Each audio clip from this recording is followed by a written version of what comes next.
10, 9, 8, 7, 6, 5, 4, 3, 2, 1. All systems go. You're listening to Sudbury News Talk. I want to show you something. Stand by. On the morning shift. Anything Could happen. Sudbury News Talk on the morning shift.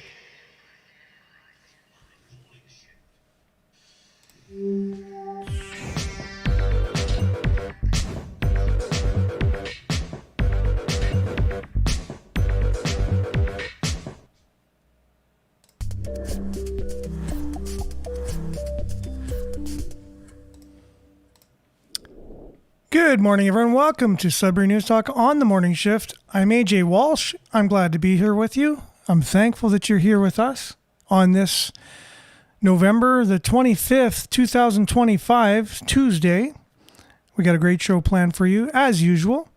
We just hop in with a little bit of weather, cover a few news headlines locally, sometimes have a guest, sometimes have a deep dive into perspectives from the region, the province, the country, the world, and just try and unpack a very complex world, and we have a discussion about it. It's where we share our views on the news.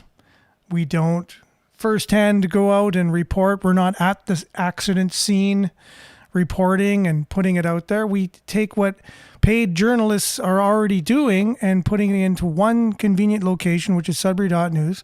And then we have a show each and every weekday morning on CKLU between roughly the hours of 7:30 and 8:30 a.m. and we discuss it. We share our views on the news. And I just say this preamble for people that, they're just wondering what it is. It sounds different than CBC or CTV or any other kind of mainstream media. That just sounds different. And we discuss. We share our views. And it's kind of like getting together at your favorite morning location with your best friends, and you're talking about the situation in which you live in your town, in your province, in your area, right? So you're trying to make sense of things. So we try to do here. We base it on news articles, and we're going to do nothing different this morning other than we're going to focus on one particular news article that came out of Sudbury.com. It looks like this was yesterday. Headline reading, City promotes its recent economic activity.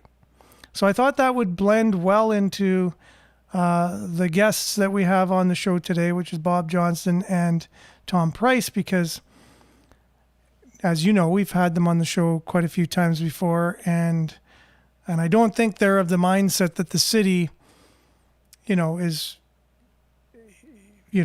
should be given accolades for its economic activity, just to put it mildly. But here you have the city saying, no, it's, we're doing pretty good economically, and we're going to kind of show you why we're doing so good economically. And I thought that's what we could start the show off with, and then dive into our conversation with our guests. So let's kick it off with a little bit of weather, but just to let you know, we are on CKLU 96.7 FM. And we're also streaming live at cklu.ca. We're streaming live at facebook.com/Sudbury News, youtube.com/Sudbury News, and then later, right after the show, on demand, the show will be found on those two platforms along with x.com/Sudbury News. And as I mentioned, our news aggregator, Sudbury.news. And make sure to like, share, subscribe, and follow our socials. Mainly comment. We'll do our best to get your comments up on the screen today for those watching. For those listening, usually when we have guests, it's harder to get our participants' comments up on the screen. Just want to let Roger and his wife know that I did get your emails. I just read them this morning. We did not have a show yesterday, and so we're going to get on that as fast as possible. I know you guys are going through a situation that you want us to shed some light on the show, and we're going to do that. And if it includes having you guys on the show, we'll do that as well. It's talking about property rights in the city and in Canada for that matter. So Want to keep my finger on the pulse of that. But let's, for now, dive in with a little bit of weather, and we'll be back with our news headline and then our guests, Bob Johnson and Tom Price, right after this. Stay tuned. It's going to be a great show, I promise, or your money back.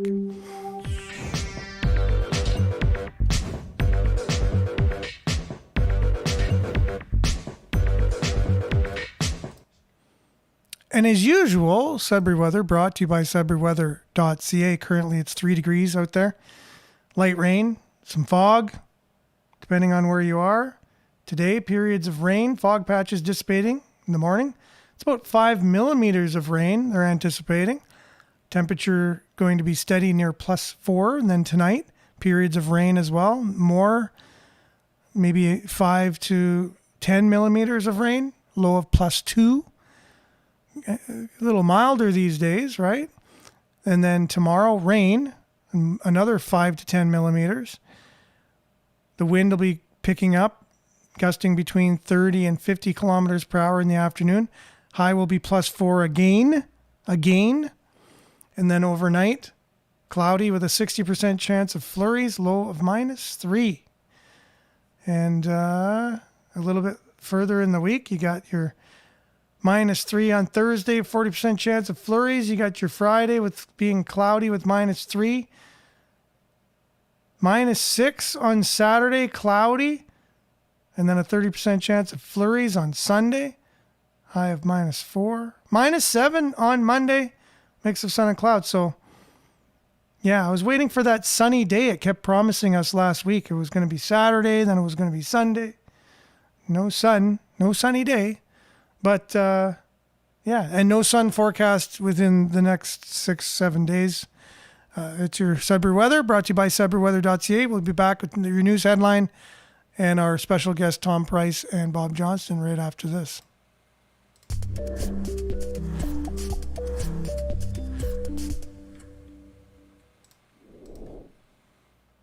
Yeah, so thanks, everyone, for being on. I'm just going to get your comments here.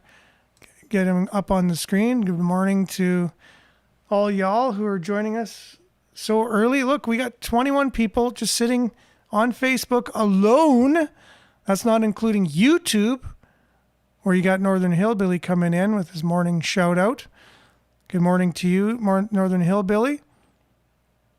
And we got Homestead Trad Wife.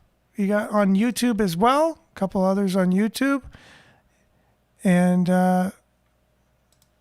Marianne on Facebook. Good morning to you, liking and sharing as usual from Barry. Judy's here on Facebook. Good morning to you, along with Monique.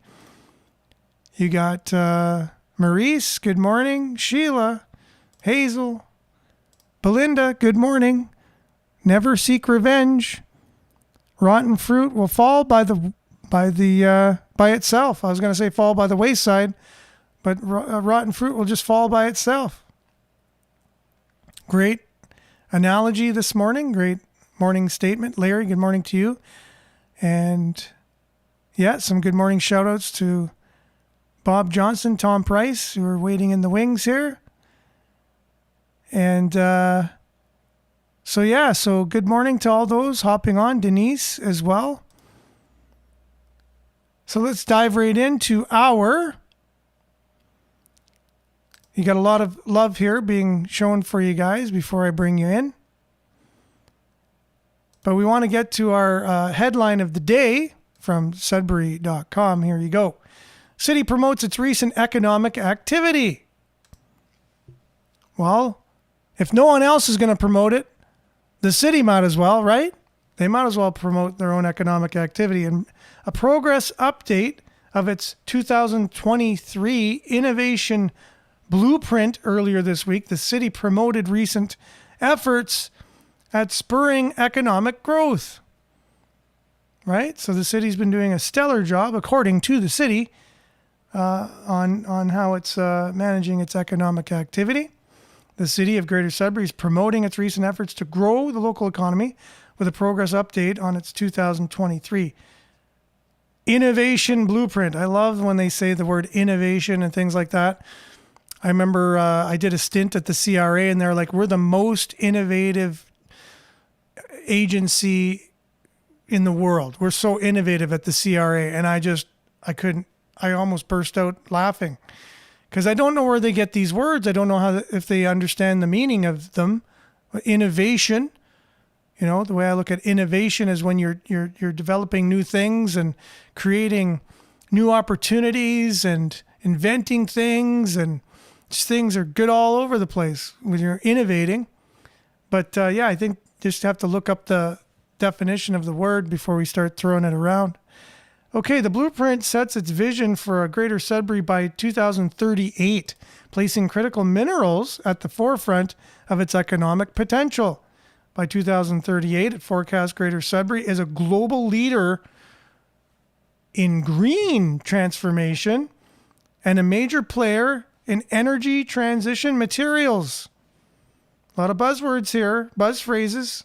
Energy transition materials, meaning we're going to more green projects, stuff like that. And the critical mineral economy, supporting a robust and integrated cluster of small, medium, and large-scale businesses, as well as cutting-edge academic research. Cutting edge. We're not only innovative, but we're cutting edge. Academic research alongside critical minerals and clean technology. It also urges the fostering of at least one new secondary industry or market that transcends Greater Sudbury's traditional economic sectors, such as health and life sciences. So our hospital is gonna transcend reality into a new dimension that Greater Sudbury is going to take us into as we innovate our economic sectors. In a recent media release, the city promotes the blueprint as outlining a, quote, a bold vision for Greater Sudbury to lead in emerging industries, which is now taking shape through strategic investments, global partnerships, new opportunities for collaboration with First Nation communities, and targeted talent attraction efforts. The wording, whoever used ChatGPT to make this statement was very good at it. For collaboration with First Nation communities and targeted talent attraction efforts that are reshaping the city's economic landscape. I'm really proud to be living here with all of this amazingness going on. Key achievements listed in the media release include unlocked new industrial and through infrastructure upgrades and risk mitigation, including an investment of $19 million in the LaSalle Isabella industrial area to support business growth and new development. So yeah, we got $19 million investment. Was that our taxpayer money going in there as a quote unquote investment? Or was that from the private sector? I don't know. I'm just asking. It doesn't say here. So I'm just curious. Approved 3 employment and community improvement plan applications. We had 3 of them, resulting in creation of 93 full-time jobs and generating $10.6 million in construction value. Completed successful global trade missions to Kazakhstan, Japan, and Korea, which expanded market access to local firms, strengthened relationships with First Nation partners, with collaboration continuing to grow. So that statement in and of itself is hard to say because there's no real indicators you can say whether we're doing good or not. This is the city saying, look, we're evaluating how good we're doing. And in that, we strengthen relationships. Well, what does that mean? How do you measure that? How do you measure that we strengthen relationships with First Nation partners? And with collaboration continuing to grow from what? What did it start out with and what is it at now? How are we measuring that it actually grew? These are just statements with, I don't know. How do you back that up? I don't know. I can't tell. But before I go on and before Bob Johnston and Tom Price are melting in their chairs and and going to explode because they're listening to this stuff. We'll just have to get them on and share their opinions and just go from there. So we're going to welcome Bob Johnson here first of all, and then we're going to get to Tom after. I'm going to put my headphones on so that way I can hear you guys. All right, we're all set. Good morning, Bob. Good day. How are you? You know what? I'm doing not bad. It's not every day you get a shiny, great report from the city of how well we're doing to just boost your community pride. You know what I mean? So I'm grateful that we're doing so well with our economic strategies, our innovative, life-changing, universal altering things we're doing as an economy here in the city. So we're doing very well. Well, how about I put my shovel away and we start our conversation?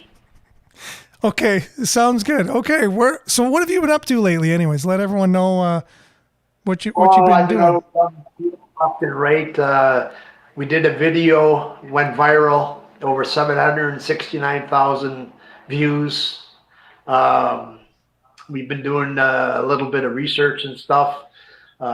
We've given out over 150 hats last week. Very, very cold. The people were freezing in the encampment while the city was cleaning out all the brush so the wind could go right through. Now, I don't want to do this, but I can't help myself. Did the hat say "Make homelessness great again"? No. I was thinking of that, but I put my organization on it. Tomorrow's hope, and that's all we can have for is tomorrow's hope. That's great. That's way better actually, and that's we need hope. That's if that's all we got. You can never not have hope. That's definitely. Wow. Lorraine Street, the housing. There's 40 units there. My question would be, why is there only 25 occupied? There is no new news on whether the Samaritan Center will be going into the House of Broadloom or William Paints. That's at a standstill right now, which means that all winter they're going to be walking from Energy Court to the Samaritan Center with very cold weather and so on. Another thing what really concerns me and being in the field so long is, how do they come up with 80% of the addictions, death, caused at home? Where did that come from, that number? So did they ask? So what is that Go ahead. concerning again? So they're saying that 80% of people with addictions died. What's that? They died in. Yeah, they died in their home. Where would that ever come from? That's impossible. Like, how can they get that? You're saying, like, how do they know that? Like, yeah, how did you get the 80% of people with addictions died in their home in Sudbury? As opposed to dying on the street, is what you're saying? Exactly. Okay. So we have 130 organizations, and we have the police downtown, and we have this and we have that, but 80% of the people died at home? How many people did you ask to get that 80%? 8 out of 10 after church? Like, come on. A little bit of honesty in the city for a big change would be awesome. Yeah, usually when you're going to give out statistics like that, you have to get where your sources are from, right? We got the sources from this, from that, the other. So if they were talking to first responders and getting the statistics, like who are taking the statistics of deaths on the street kind of thing, where do we have those, right? Do we keep track? Exactly. Who's doing that? No, we really don't. It's like the fire department. We can go see the fire department, because every time there's an overdose, the fire department also shows up with the paramedics on the fire department. So it's like a big vicious circle. And all I really want for the homeless are some real answers and a vision of which way we're going to move. I don't want to hear 2030. By then, how many people are going to be frozen? Like it makes no sense to me. And yeah, it's getting to the point where it's frustrating at times. Like the weather you just gave us, fantastic. I love that. 3, 4, 5 degrees. Last week it was very, very cold for these people.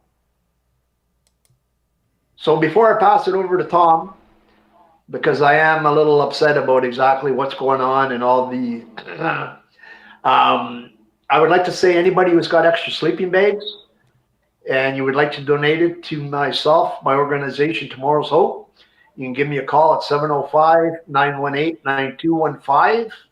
And remember, all lives matter. And here's Tom Price. Thank you. Or if you just can't remember the phone number, which would be me, I'd be driving and you just gave the phone number and I couldn't remember it. I'm sure they can reach you on Facebook as well, right? Just kind of message you. Yeah. Okay, now the camera and the sound just went off. Just so you know, if you can hear me at the moment, the camera went off. I guess you might have taken it and tried to answer the question. You might have hit a button, but that's fine. We're just going to continue with the article that we're reading, where the city is giving themselves an amazing report card on how well they're doing in terms of our economics. And then by the time, you guys come back, we'll probably be done going through that. So we'll wait for everything to get back on track on your guys' end. And so again, they strengthen relationships with First Nation partners and with collaboration continuing to grow. So these are bullet points, right? So I'll get this up on the screen just in case. I know I had it before, so we'll do that.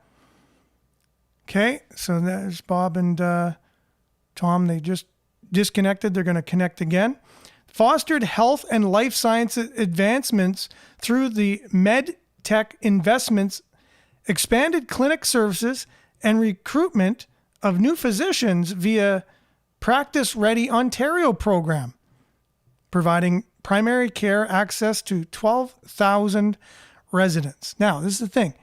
I still don't have a family doctor. I know so many other people who still don't have family doctors. So if we did attract a bunch of physicians, it hasn't gotten to me yet as just my own personal experience. And I know many others close to me hasn't really done anything for them. So hopefully that's going to continue to be the trend where they are attracting physicians here. We definitely need more, because physicians, not that they know everything about health through my own experience, they stand as gatekeepers in our medical system. So you having a family doctor, in order to get any kind of test from our innovative technical advancements in health, in order to get any kind of test, you need a doctor to give you the permission to go get it.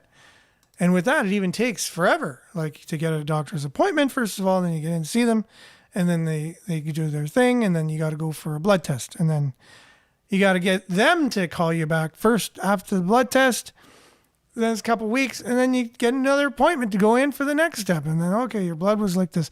Okay, let's do an ultrasound. Okay, yeah, but how about we just get to an MRI and it'll tell us, no MRI until we go through every other test, 16 tests, different kinds of things.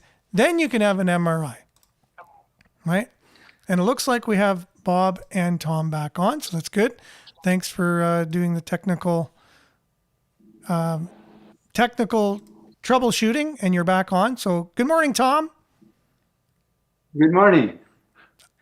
Thank you, first of all, for presenting the Sudbury.com satirical piece. But there was a piece in there that was serious, all right? They called it economic activity, not economic development and not economic growth. The difference being activity is only when you're spending money, okay? And the city is certainly top-notch performer in spending money. Generating new revenue is a different matter entirely. So thank you for the satire. Well, and to let you know that these achievements are just the beginning. I know. That's what Mayor Paul Lefebvre said. So the beginning of spending more money, I think, is what it translates to, right? That's right. How many more coffee shops is that? I mean, that's just like, we'll have coffee shops. You won't even have to get in your vehicle. Anyway, the other thing was the 80% that Bob was referring to was put out by the Sudbury Health Unit, as far as we know. And what that says is that of the 59 opioid fatalities in Sudbury in 2024, 50 of those died in private dwellings. Out of 59, 80%. Okay. So if anybody can believe that, well, maybe they did. If they did, we are going to have to send our rescue people into private homes. Now they said, was the wording private dwellings? Because could a tent be considered a private dwelling? Okay. I don't know, but it was private dwellings in the article. It was in the Sudbury Star. You can look it up anytime. Yeah, because let's say it was in your tent, so they could say that's your private dwelling. It's in your tent in Energy Court or wherever it is, right? They wouldn't have those numbers. No. Anyhow, still in the vein of the homeless, I was distressed when I went and took a look at what they did to that Energy Court, and reducing all the wind resistance and increasing the chill factor this winter for the homeless that they're putting in that area. And sitting next door is a generating station for 5 megawatts of power. Now, 5 megawatts of power can provide sufficient power for 300 homes. Currently, it's all going to downtown Sudbury in the form of waste heat and onto the grid in forms of electricity. Okay? That power and all the other power in Greater Sudbury in 2023 generated close to $3.5 million of profit for the city. So that $3.5 million was actually an additional tax revenue for the city off Sudbury Hydro users. They can't find it in their budgeting how to supply heat to a couple hundred people who are destitute. And as Bob indicated, we have 3 counselors heading up the board of directors for that Sudbury Hydro. None of them have experience in hydro generation or hydro distribution. The 3, I don't know how, other than the council voting them into those positions because it's a city-owned utility, I don't know how they qualify as directors. They certainly would not qualify as directors of a nickel company because they have the same degree of experience in nickel production. So now the thing is, I find that, they're politicians, right? Our politicians, look even at our federal level, when they're appointed to be ministers over different things, do they even have any experience in these areas? As far as I can see, they don't. No, most of them don't. Now, at least in those cases, they have deputy ministers who are experienced. Who's the deputy ministers at Sudbury Hydro? I don't know of any. Now, 3 of the 4, and looking at 3 of the 7, looking at all 7 directors, there's only 1 with past electrical experience. Okay? He is supposed to control the board and get the proper electrical things done. He can't. He's outweighed 6-1. So he does his best. But what's wrong with our system that we have 3 politicians with no experience directing one of the largest private, or not private, but largest utility companies in the province? So that's disturbing, very disturbing. And the profits that they make, hey, they're making good profits, but that's just going into the revenues for the city. It's not doing any good for the homeless people who are sitting on their doorstep. It's disgraceful. Mm-hmm. How can we as taxpayers tolerate such ignorance and actually harmful attitudes in these three councillors. Are they doing the best they can for their constituents and taking that money and spending it on an event center or a library or an art gallery or any of the other places they like to waste money? What about those who are destitute?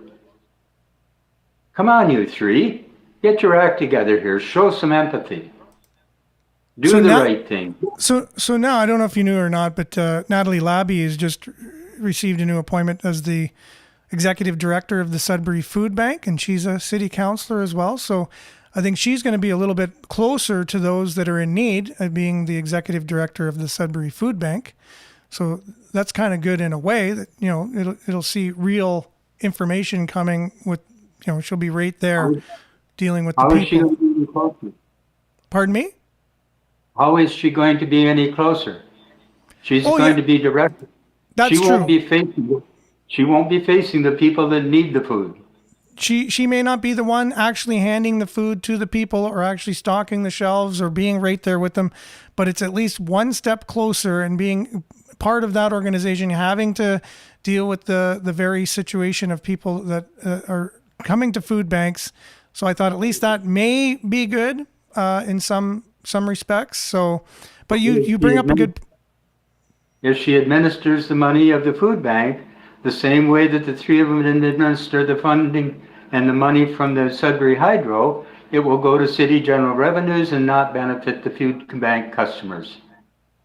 And that's right. If it's done the same way. Yeah. Now this is the thing. Yes. Like you do have this energy. You know, it's called Energy Court for a reason, because it has this generator there or whatever. How simple could it be to just take a little bit of that and having a warming station or something? Some, like, I don't have the solution, but could there be a solution where there's a heat source of some kind for the people that are in right beside it? How terrible would that be? Someone who's going to die of exposure, hypothermia, freeze to death, right beside this huge unit that could just heat, like you said, the entire downtown. That would be a tragedy, you know, in and of itself. There's two pipelines, AJ, and a thermal heated concrete slab that they can put tiny homes or tents or whatever on top of, and they are warm. That's all it takes. Or you can heat trace the concrete slab with electrical energy. You can do that in your homes. Mm-hmm. That could be done quite easily. And it could be in place before we hit minus 20. Okay? So it's easy to do. It's easy to do as far as you're concerned? Yeah. Absolutely. There's no reason. Now, we've had the homeless encampment at that place since 2020 and before. That's 5 years that we've done nothing to eliminate the hazards of fire in the area, to eliminate fire calls. How much does a fire call to their cost? We could have put that money to better use providing heat to these people. We haven't done that. Why not? And these three on the board of Sudbury Hydro should know that if they're going to be directors of that corporation. Now, it looks like Denise has put up the board of directors here in the comments. And maybe this is an older version. I don't see any of the city councilors listed here in this particular list. But that might be an old... Let me help you out. Mark Signoretti is the chair of the board of directors. Rennie Lapierre is the assistant or the vice chair. And Natalie Labbe is one of the directors. Those three. And I hate naming names, but they are publicly, I don't know where your individual got the board of directors list, but on the internet, they are proudly posted. Now, what do we do about it? Well, if they have no good conscience, I don't know if there's too much we can do about it. But they are certainly not fulfilling their duty to the constituents. They are councillors first. And through their councillor appointments, they were appointed to the board of Sudbury Hydro. So first and foremost, they are elected representatives to look after the people in their constituencies and in the overall city as a whole. They're not doing it. So you're saying they shouldn't represent the interests of a company and the profits. They should be representing the needs of the people that they were elected to First and foremost. Yeah, to be accountable to. Good point. Yes. Good point. In today's day and age, I don't know if we see that often, though. It's a very changing landscape very quickly. And we have people in positions with no background whatsoever running things that are multi-million-dollar organizations and have zero experience. And if you just look at our province or our country or our city, there's a good example right there. And with the, the diversity, equity, and inclusion model that we're covering, I have my 3 people that are over me in my job are less experienced and less educated than I am. Okay. Over me, that are my bosses and my boss's boss, my boss's boss's boss. If you look at their education and their experience, they have less than I have. But yet, because just the way society is, that doesn't matter anymore because it just doesn't matter. It's not about merit. It's not about the most qualified. It's about giving a chance to someone who wouldn't have had the chance to be in those positions. And your point about big organizations is you have to realize that Sudbury Hydro is between $100 and $150 million a year operation. That's big, no matter how you cut it. Huge. And we've got 3 people there with no experience heading up the directorship. It would never fly in private industry. But it's not so private. How do we follow them? It's not private. I don't know. That's the thing, right? It's it's a whole other. We're a socialist country. We do things socialistly. We're going to keep doing it until it just burns down to the ground. It's going to have no other outcome because it doesn't make sense. It goes against nature in the very aspects of nature and physics and science and everything. It flies in the face of that. Would you put yourself in the position, like, let's say, hey, we don't have any councillors flying planes out of the Sudbury airport. Why don't we put a city councillor in the cockpit and they'll fly you the next flight to Toronto? Would you get in that plane? Well, how about a heart surgeon? I mean, I would like to make the income of a heart surgeon. Is anybody going to hire me as a heart surgeon? Or to direct how they do their work? No. But that's the thing. That's the thing between private and government, which is public. Like, they can do anything they want. They're not accountable to anybody for any reason at any time. They're not accountable. Right. Whereas a company could go bankrupt, and they're accountable to the shareholders. They're accountable to the employees. They're accountable to their customers. Whereas government's not accountable to anyone. They have an endless source of income, and that's you and I. And they can do anything they want, anytime they want, for any reason they want. Yeah. Well, and a good example, I don't know whether you've read our latest news release from OTOC, but we identified all of the things that would disqualify the event center, the art gallery, and the library as viable projects in any private industrial setting. It just simply would not meet the red line where you throw it out in the garbage or get on with it. It would never get to the get on with it stage. Any of those 3. If it was a private enterprise doing this, if these projects had to face, normal accountability and be scrutinized with the principles of economics and fiscal responsibility that any private company has to be responsible to. But it does do, as the city has said, it does create a lot of economic activity, destroying economic growth. I like how you made that distinction. I like how you made that distinction of economic activity, because words, you have to look at wording, right? I even pointed out a few of the wording that they used here, because people just gloss over reading this, and it's like, oh, look, there's been a lot of economic activity in Sudbury. That's great. You know, we got lots of economic activity. You know, And our new mayor and council has really encouraged and promoted economic activity. Where's the growth that's needed to support it? exactly. That's the question. Well, we're going to leave that question with our listeners and our viewers.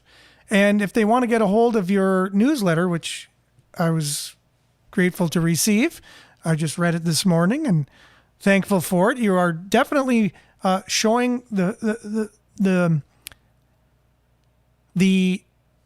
studies that have been done behind what we're doing with our economic activity in the city, to show like, hey, maybe this economic activity that we're doing is not going to benefit the very people that are paying for it, which is you and I.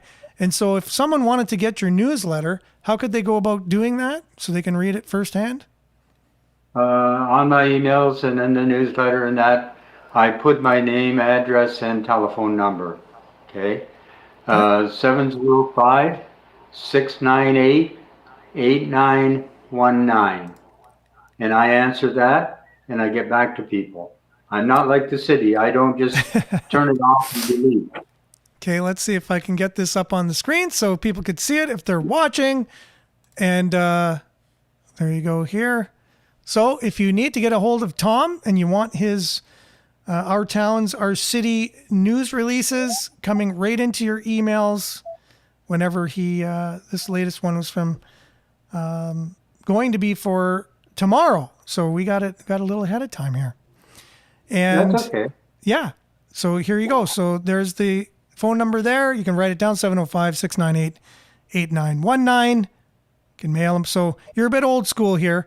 There's no website to go to and just download it. There's not a social media thing, but that's okay. Everyone's got their thing, and that's how you can get a hold of Tom, and that's it. And we will open to the distribution. There you go. So thanks for being on today, Tom and Bob. We really appreciate you guys. I know the audience does, and we like hearing updates on holding the city, whether it's our people struggling downtown and other areas, or the economic decisions that the city's making. I know a lot of people are interested in that. So thanks for being on. Thank you, and take care, everybody. Yeah, keep on keeping on. And that goes to our viewers and listeners and all that. We really appreciate you. We've been live on CKL 96.7 FM on the radio.